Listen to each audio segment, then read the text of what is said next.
শুরু হচ্ছে সুন্দর হাতের লেখা ক্লাস। শিক্ষার্থীরা, আমরা হাতে লেখা কীভাবে সুন্দর করব তার উপর আজকে আমরা প্রথম পর্বটা দেখাবো। তো শুরুতে একটি মন্ত্র শোনাবো। মন্ত্র হচ্ছে, মন দিয়ে লেখা পড়া, মন দিয়ে খেলা, সব কাজে মন দিতে করো না কোহেলা। শুরু করছি সুন্দর হাতের লেখা ক্লাস। আজকে আমরা প্রথমে দেখাবো ব কিভাবে লিখতে হয়। ব, বইতে আমাদের বটা যেরকম আছে সেটা একটু আগে দেখায়। বইতে এরকম ব আছে, এটাকে আমরা যেভাবে লিখতে হবে এখন সেটা দেখাচ্ছি। আমাদের এরকম ঘর থাকবে, দুটা ঘর থাকবে, মাঝখানে একটা রেড মার্ক করা আছে। তো আমরা এই সবুজ দাগের একটু নিচ থেকে শুরু করব, একটু নিচ থেকে শুরু করব, সবুজ দাগের লাল দাগ পর্যন্ত আসব। লাল দাগ থেকে আবার আমি দিলাম, আবার দিলাম, লাল দাগ থেকে আমরা আবার সবুজ দাগ পর্যন্ত যাব এবং এখন আমরা উপরে সবুজ দাগ পর্যন্ত উঠব। শুরু করলাম একটু নিচ থেকে, শুরু করলাম একটু নিচ থেকে, আবার দেখাচ্ছি একটু নিচ থেকে শুরু করে সবুজ দাগ পর্যন্ত গেলাম এবং আমার বর্ণের সীমা যতটুকু আছে অতটুকুই আমি মাত্রা দিব। আমার বর্ণের এতটুকু হচ্ছে সীমানা, আমি ঠিক এই পয়েন্ট থেকে মাত্রাটা দিব।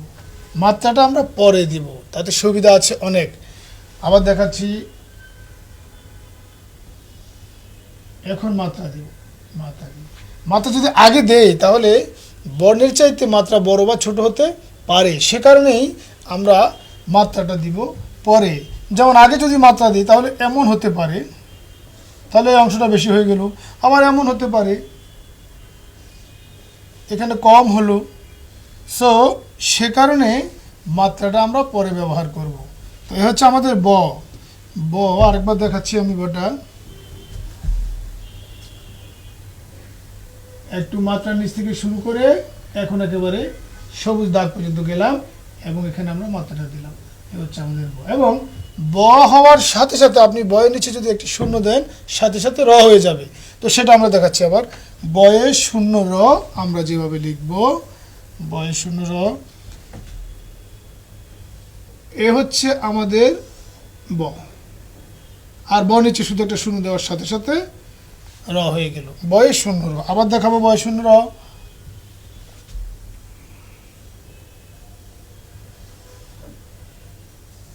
ব, বয়ে শূন্য র। তাহলে ব থেকে র হলো। এখন আমরা ব থেকে ক করব, ব থেকে ক করব। তো কটা যেভাবে আছে আমাদের বইতে আমরা আগে সেটা একটু দেখাই। এরকম বর্ণটি আমাদের বইতে আছে। তো এটাও আমরা শুরুতে আমরা বলেছি মাত্রা পরে দিব এবং আমরা প্রথমেই এই সবুজ দাগের একটু নিচ থেকে শুরু করব, লাল দাগ পর্যন্ত এসে নিচে একটু বাঁকা করে এসে আবার একেবারে উপরে চলে যাব। বয়ের আকৃতি হলো। এখন এখানে আমরা একটি এক বসাবো, এরকম একটি এক দিব, কিন্তু একটি কত বড় দিব? এত বড় দিব তাহলে ভালো লাগবে না, তাই না? একটা আমরা এই লাল দাগের নিচে যাব না, লাল দাগ পর্যন্ত থাকবো, এতটুকু দিব। আবার দেখাচ্ছি,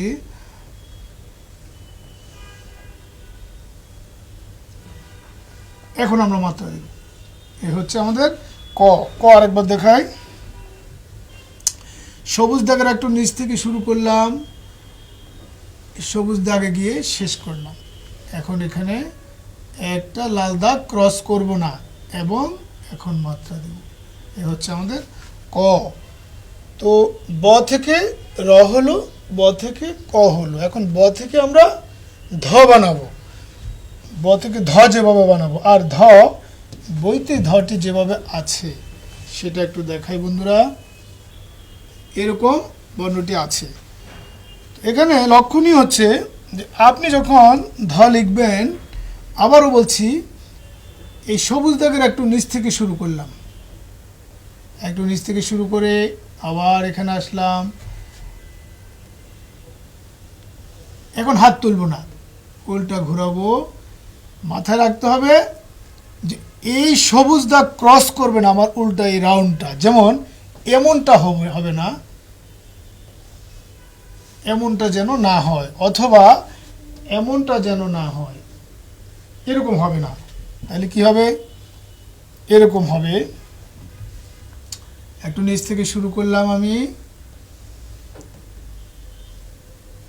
এই দাগটা ক্রস করব না, সবুজ দাগ এই রাউন্ডটা, আর এদিকে সমান রাখতে চেষ্টা করব এবং এখানে একটি অর্ধমাত্রা দিব। অর্ধমাত্রা, ধ একটি অর্ধমাত্রা বর্ণ, ধ একটি অর্ধমাত্রা বর্ণ। যে কটা বর্ণ আমরা ইতিমধ্যে বানালাম সবগুলো বর্ণে আমরা মাত্রার ব্যবহারটা পরে করলাম, মাত্রার ব্যবহারটা পরে করলাম। আর একটা জিনিস লক্ষণীয় হচ্ছে, বাজারের যে খাতা সেখানে ঘরগুলো সব একই রকম, কিন্তু আমরা এরকম ঘর করে নেব। তাহলে আমাদের এই কোণটা কতটুকু আসবে সেটা আমরা এই লাল দাগ দিয়ে দিলাম, লাল দাগের আমরা নিচে আর যাব না। আবার দেখাচ্ছি আমি, ধটা যেভাবে করব আমরা,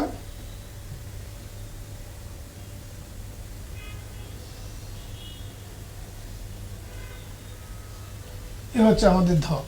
ধয়ের আরেকটি বৈশিষ্ট্য হচ্ছে, যে কটা অর্ধমাত্রা বর্ণ আছে সব অর্ধমাত্রা বর্ণে কিন্তু এর উপরে একটা শীর্ষ আছে, এখানে একটা অতিরিক্ত শীর্ষ আছে, শুধু ধতে শীর্ষটা নেই, গতে আছে, থতে আছে, মূর্ধন্য নতে আছে। তো আমাদের ব থেকে র হলো, ব থেকে ক হলো, ব থেকে ধ হলো। এখন বয়ের আকৃতি থেকে আমরা আরও একটি বর্ণ বানাবো, সেটা হচ্ছে ঝ।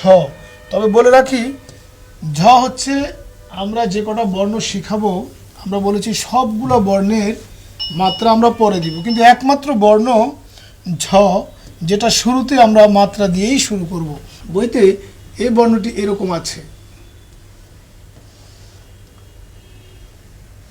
বইতে এই বর্ণটি এরকম আছে। আমরা এই বর্ণটি শুরুতে বলেছি মাত্রা দিয়ে আমরা এই বর্ণটি শুরু করলাম।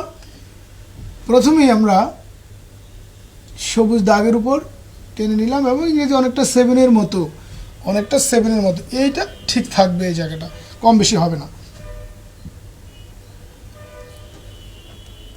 এখন বয়ের আকৃতিতে আমরা এখানে চলে আসলাম। আবার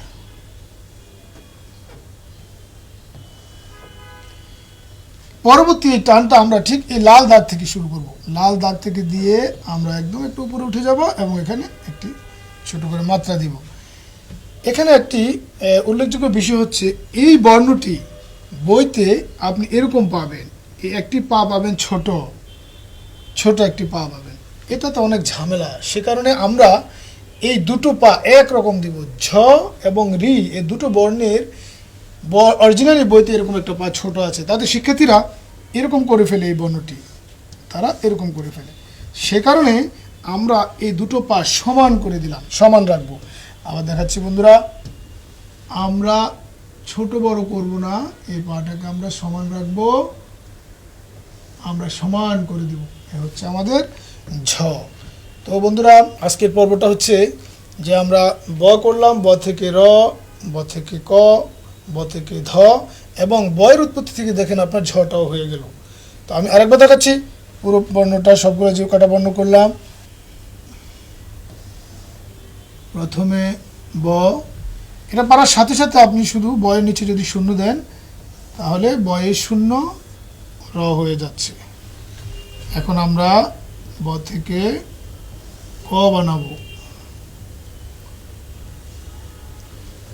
ব থেকে ধ বানাবো, এবং আমরা ব থেকে ঝ বানাবো। আগে মাত্রা দিয়ে শুরু করবো এই বর্ণটি। এই পর্বটি এখানে শেষ হচ্ছে। তোমরা আবার অনুশীলন করবে। আমরা বলেছিলাম যে মন দিয়ে লেখাপড়া, মন দিয়ে খেলা, সব কাজে মন দিতে করো না কো হেলা।